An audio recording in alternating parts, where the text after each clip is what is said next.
Bueno, antes que nada me alegra ser la única periodista en funciones de esta mesa.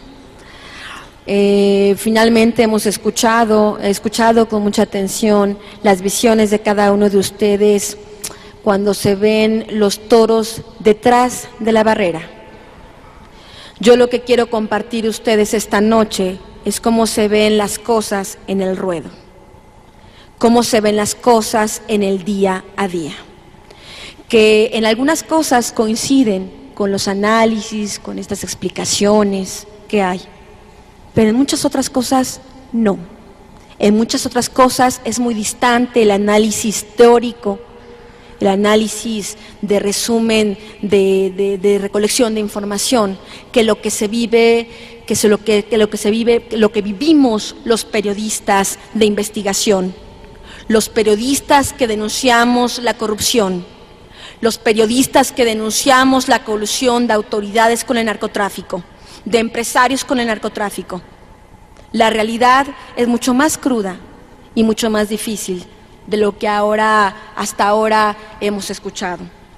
La impunidad se da a la sombra de la indiferencia y el silencio. Y me parece que la fotografía que se pudiera tomar en este instante de esta sala es un reflejo fiel de lo que estoy diciendo. Una sala casi vacía, de periodistas y de ciudadanos. Y eso refleja que en realidad, por muchos estudios, por muchas palabras, a nadie le importa en este país de fondo lo que le pasan a los periodistas, lo que nos pasa en el día a día. Somos una estadística de levantados, una estadística de muertos, una estadística de amenazados. Pero ¿quién realmente se preocupa por garantizar no solo nuestro derecho a la vida, sino nuestro derecho a la libertad de expresión? Me parece que hay muchas buenas intenciones, me parece que esta convocatoria del Senado es muy valiosa per se, pero me parece que faltan algo más que mesas de discusión como esta para frenar la ola de asesinatos, la ola de amenazas que sufrimos los periodistas día con día. Me refiero que la impunidad se da a la sombra de la indiferencia de quienes la contemplan. Y se da a la sombra del silencio, por el silencio de quien la sufre. Yo soy una periodista que creo que soy un pequeño ejemplo, un pequeño botón de muestra de lo que sufren muchos otros periodistas en México. Y yo renuncié a guardar silencio. Renuncio también esta tarde a hacerlo. Se habla de las organizaciones de protección a periodistas, de la CIP, de todos estos esfuerzos loables que se hacen en el día con día. Cuando yo he recibido amenazas de muerte, directas, concretas, constantes, de las autoridades federales por denunciar la corrupción, cuando se acercan estas organizaciones con muy buenas intenciones a preguntarme qué es lo que pasa, cómo fue, qué fue. Hay quienes hasta me han dicho, bueno, siéntanos con tu fuente de información que te dijo que Genaro García Luna quería matarte, queremos poder hablar con él y poder corroborarlo. Hay otros que dicen, una prueba, danos una prueba de que está siendo amenazada de muerte. Yo lo que digo, bueno, la prueba es lo que estoy diciendo, la prueba está en mi trabajo, la prueba son fuentes de información y periodistas que han sido levantados, encarcelados por decir la verdad. ¿Quiero una prueba más fehaciente? Mi cadáver en la banqueta o mi cabeza cortada sobre el cofre de mi vehículo. ¿Qué prueba quieren? ¿Qué más pruebas quiere la sociedad mexicana, las organizaciones internacionales para entender lo que está pasando en México? Yo les voy a contar. Yo les voy a contar esta noche cómo son estas investigaciones, porque las vivo, porque es lo que estoy viviendo en este momento.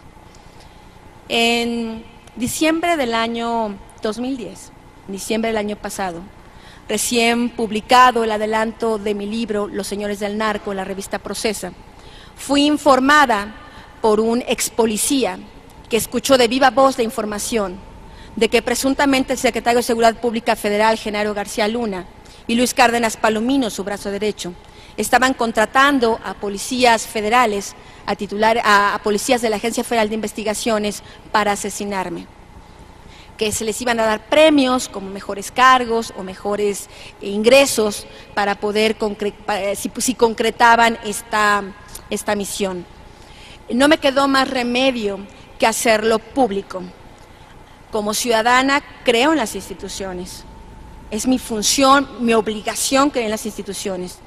Recurrí a la Comisión Nacional de Derechos Humanos y recurrí a la Procuraduría General de Justicia del DF, porque por supuesto era un sinsentido recurrir a la PGR cuando la PGR me hubiera asignado agentes federales de investigación como escolta, los mismos que querían matarme.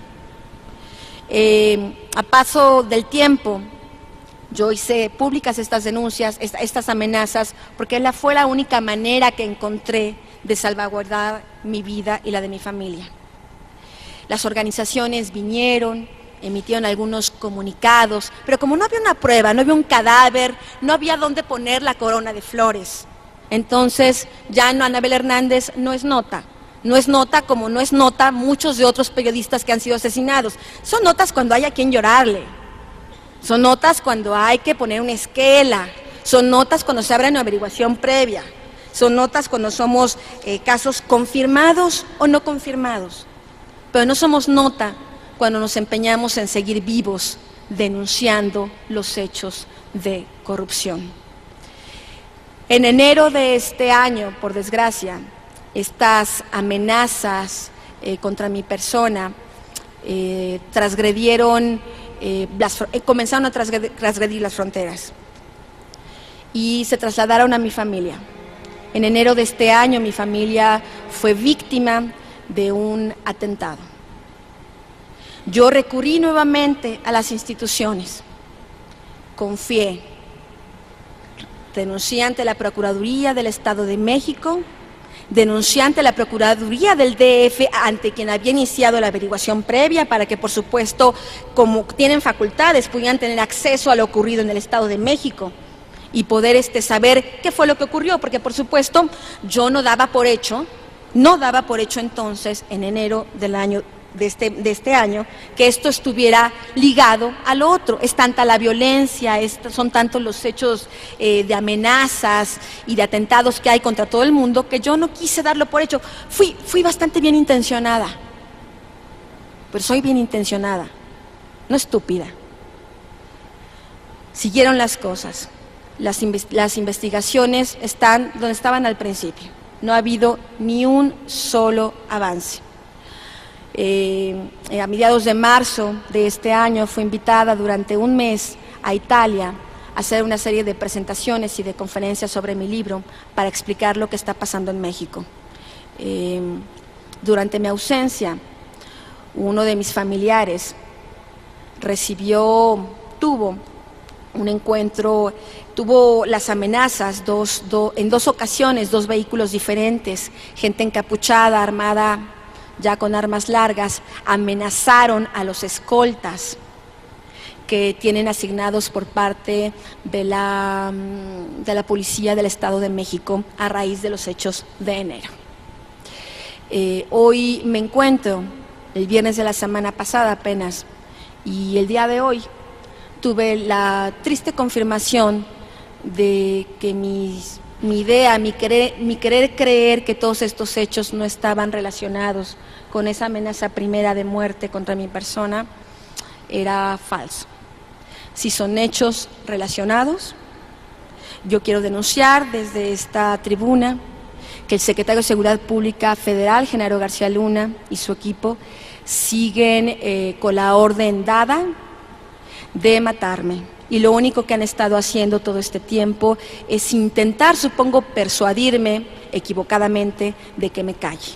Pareciera que la única opción para los periodistas que decidimos continuar nuestro trabajo o más bien que pretendemos continuar con vida, es irnos del país o callarnos. Yo me he negado a las dos cosas. He recibido invitaciones por parte del CPJ, por Carlos Lauria, que me ha invitado muy amablemente, yo se los agradezco muchísimo. Finalmente se dieron cuenta que la prueba no tenía que ser forzosamente un cadáver, lo cual en primera instancia fue una gran noticia para mí, una buena noticia.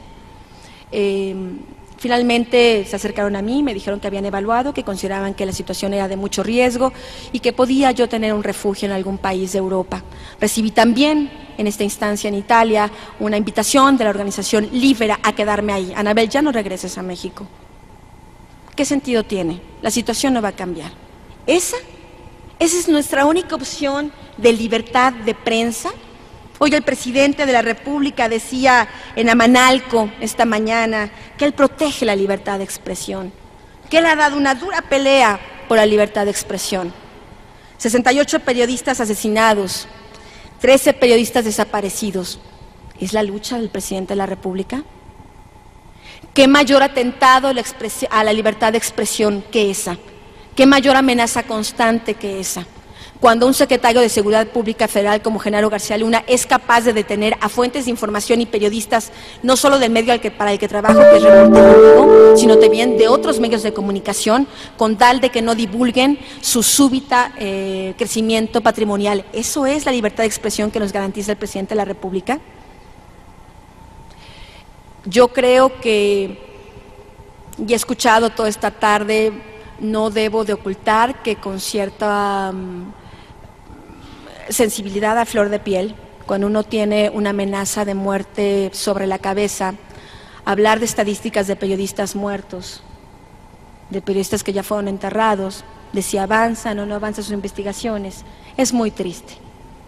Cuando no queremos ser una estadística más, cuando no queremos ser un número más. Ahora que mi investigación ha seguido en manos de la Procuraduría Capitalina, antes de viajar a Italia, y pude tener una prueba fehaciente de eso, pude ver mi expediente, el expediente que la Procuraduría Capitalina tiene de mi caso, me entero que la manera en que estas autoridades, en general, protegen a los periodistas, es dando la información más sensible sobre el número de escoltas y el nombre de los escoltas con nombre y apellido que yo tengo. Esa es la manera en que el gobierno de México protege la vida de sus periodistas. Me queda claro que todos estos estudios sirven. Me da gusto que se hagan, pero que no sirvan para seguir contando periodistas muertos, o cómo los mataron, o por qué los mataron. Yo espero que en un mediano plazo, no un largo plazo, yo espero, y muchos periodistas esperamos vivir muchos años más. Hay cosas que no pueden esperar un mediano o largo plazo. Hay cosas que tienen que ser ahora, ahorita, aquí, de realmente garantizar nuestra libertad de expresión. Yo podría salvaguardar mi vida saliendo de México mañana, pero ¿qué clase de vida tendría yo como periodista si ni siquiera puedo publicar los resultados de mis investigaciones como tal? Yo desde aquí hago un llamado a estas organizaciones que hacen este tipo de estudios a que se enfoquen no solo a contar a los periodistas muertos, sino que realmente nos den verdaderas garantías de libertad de la expresión a los que todavía seguimos vivos, todavía hoy, mañana no sé. Yo desde aquí le pido a las autoridades del gobierno capitalino que investigue en la Fiscalía de Atención a Periodistas del Distrito Federal y castigue y dé una sanción ejemplar a las funcionarias públicas de primer nivel que filtraron, que dieron esta información al gobierno federal, al gobierno que me persigue. Yo desde aquí les pido que si el día de mañana tienen su prueba fehaciente de encontrar mi cadáver en la banqueta o mi cabeza encima del cofre de mi vehículo, no me manden flores, no me incluyan en sus cifras. Inclúyame en la lista de las periodistas que les pidió hacer algo más que estudios. Inclúyanme, por favor, en la lista de periodistas que denunció que había amenazas, como muchos otros.